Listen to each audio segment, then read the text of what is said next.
1 in every 4 rows of soybeans in every field in the entire United States of America has to go abroad.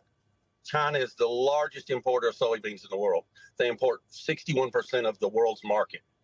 Last year, we sent around 12 billion, I think $14 billion worth of soybeans the year before. For the first time in 20 years, China's bought 0 soybeans and 0 new crop corn out of this country. 0? So we went from 12 billion to 0. Where are they buying the soybeans? Brazil. You see, we lost 42% of our market share in the first tariff war. In Trump's first tariff war, the Chinese went to buying their soybeans from Brazil. They invested billions of dollars in Brazilian infrastructure. They have moved into Africa, and they're going to commercially farm in Africa. Since we left with USAID, they moved their Belt and Road program into Africa. So we've pretty much lost the Chinese market share. If we got 100% of the soybean business, Katie, for every country in the world except for Brazil and Argentina, we would still only have half the soybean business that China is. Are you getting 100% of everything? So today what's happening is that Americans are frustrated. Americans, they're not believing whatever is happening in their country. Americans have been cooked, have been fucked, and have been used by Trump's policy. Tariffs have chased away all the investors in America. So nobody is trying or thinking of investing in America anymore. The thing is that Americans should wake up and know that they have already fucked up, and they should stop this one thing called racism. Because they always think like they are the only one who feel like they are above everybody. The black people don't even feel like that. Regardless of being in the country, we feel like we are just here to make a living, to have a good life. So whenever they find that there are some people are making you feel like you are not worthy anything, any good thing, it's just giving people a headache in America today. Racism is very expensive. That's for sure, because they have seen it happening to them. MAGA have seen it happening to them. Arkansas have seen it happening to them. Nebraska is happening to them.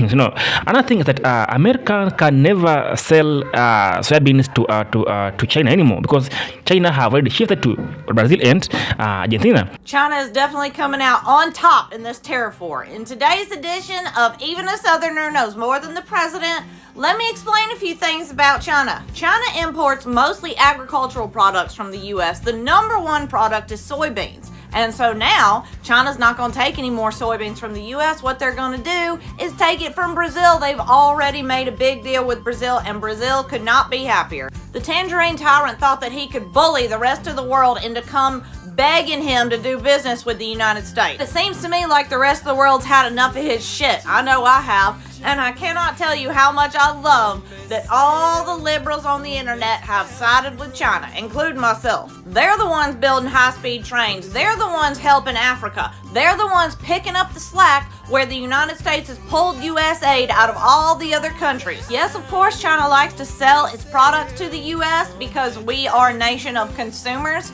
but they basically said that they'll be okay without that happening. Plus, a ton of the manufacturers and factories are starting websites so that Americans can go order stuff directly from these Chinese websites and just skip the middleman. This is all because our horrible dictator president started this whole beef with China for literally no reason at all. President Xi is clearly a much more collected and calculated and overall more intelligent man than our tangerine tyrant. China and President Xi also understand American politics better than our president does, because they have set tariffs that specifically target red states who put Trump in office. That's right.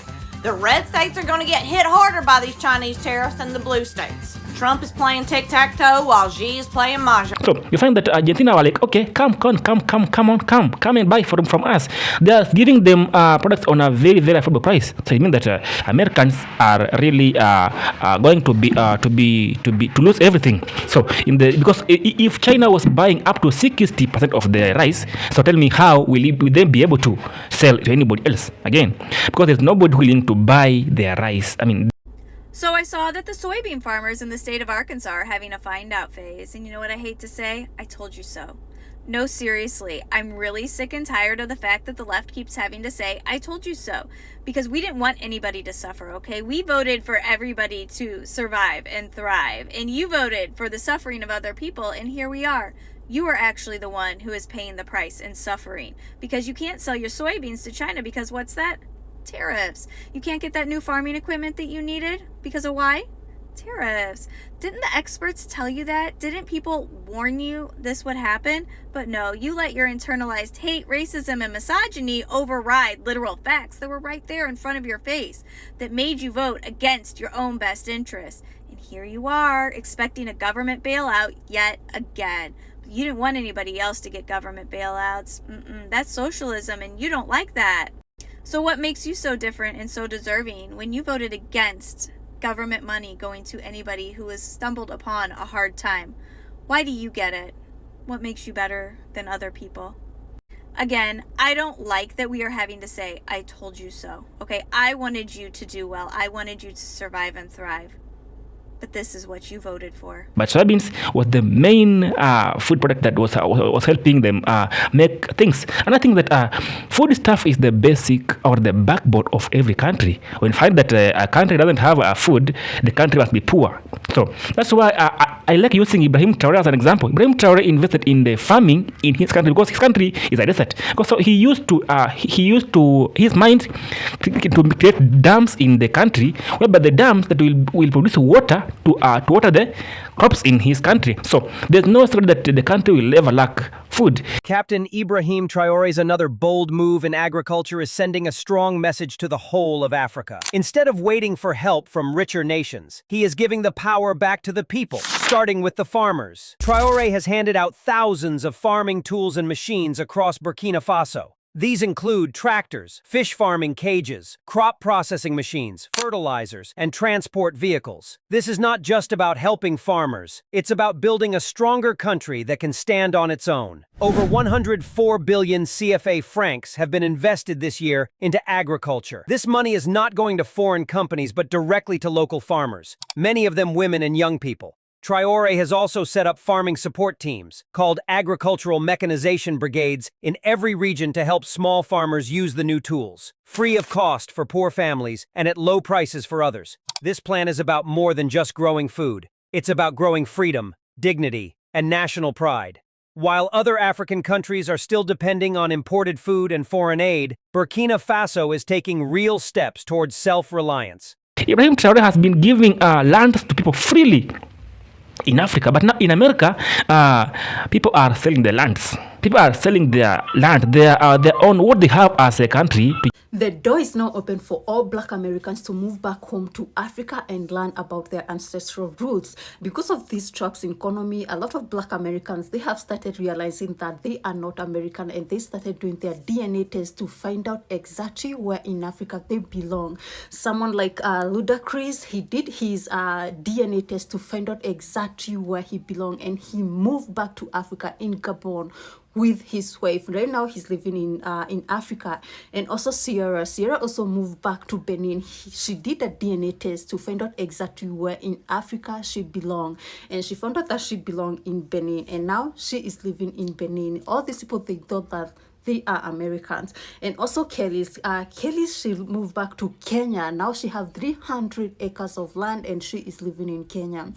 So you need to do your DNA test and find out exactly where in Africa you belong. If you're from Burkina Faso, Ibrahim Traore is going to give you a land. He is going to build for you a house and also give you a business. So find out where exactly you belong. So let's come to think of this. America, they are in a bondage. Other day, we found that IC were really raiding everybody in Chicago. We have some very serious and horrific news right now about the Chicago ICE raid on a residential apartment building earlier this week that not many people are talking about. We're learning more group through some details in this moment. Ebony Sweet Swatson, who's a neighbor of the apartment building, lives right across the street, says it looked like hundreds of agents were outside of her front door. She saw where agents dragging residents across the grounds, including children, out of the building without any clothes on, and and into U-Haul vans. Kids were actively separated from their mother. She said it was heartbreaking to watch because even if you're not a mother, seeing kids, quote, coming out butt naked and taken from their mothers, it was horrible. She went in to help one of the residents in the building, and she was shocked at what she saw. There was stuff everywhere. Birth certificates and paperwork was thrown all over. Water was leaking into the hallway. ICE ransacked a residential building, dragged children out into U-Haul vans in Chicago, and no one is talking about it. Where the hell does a country take an action of going in an apartment and raid everyone in an apartment? How? Because the fun thing that it's majorly black people.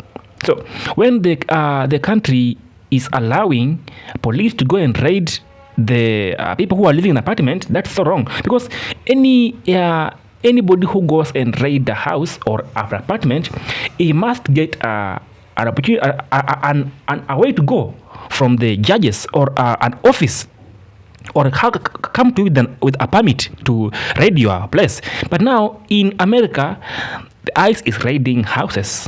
Black people are now being moved out. Because how can you cuff a small child of like 3 years? How are you even cuffing that kid?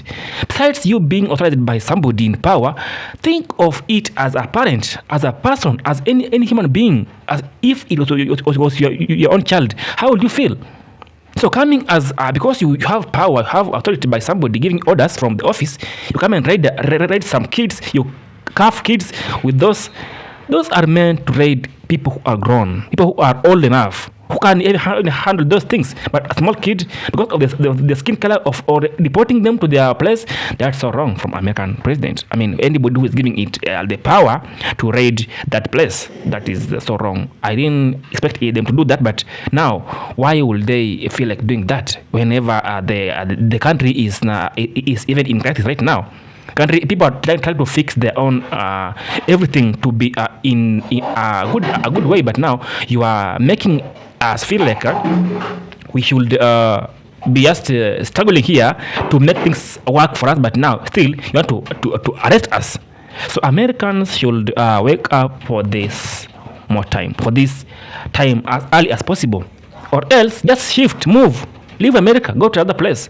People are leaving America anyways. So tell me, until when will you be suffering in your own country? I get asked all the time, why would you leave the USA to come to Africa, or specifically Namibia, if it's a Namibian asking? I realize a lot of people don't know the experience of what a Black American looks like. But the first answer is, it's spiritual. This is the land that my ancestors are from. I am from African ancestry, and this is where I believe I belong. My ancestors came from here. They didn't come because they wanted to be in America. They came because they were taken as captives, prisoners of war. And that is a different thing than if they had decided, if my ancestors said, I love America, I love this land, I want to go there. Maybe that's a different thing. Maybe I'd have a different spirit about it. But at this point, I felt a deep spiritual call, and my husband as well. We felt a deep spiritual call to be in this land. And it was a spiritual call we could not deny for any conveniences that we might have had in the States. So we achieved the American dream in the States. We worked very hard. We both came from families that were hardworking people that had to work from the bottom to the, to get to college and to achieve our dreams. And then we were able to save up enough money to be able to make this move, which is expensive and risky. And it takes a lot of money to do that, but we achieved the American dream, and we took our American dream dollars. This is Global Tell. Subscribe to my channel, leave a comment, give me a view, thoughts, how you feel about the whole thing of police going to in apartment and they raid everybody in apartment. That's so wrong. Another thing, racism is costing America. Is it true or not? Because if I may talk of racism, Trump is white and they're also white. So why are they being hurt when Trump is doing all these things? Anyway, comment below, tell me what you think about the video, and I'll come back next time. Till that time, peace be with you, and may God bless you, and I'm out.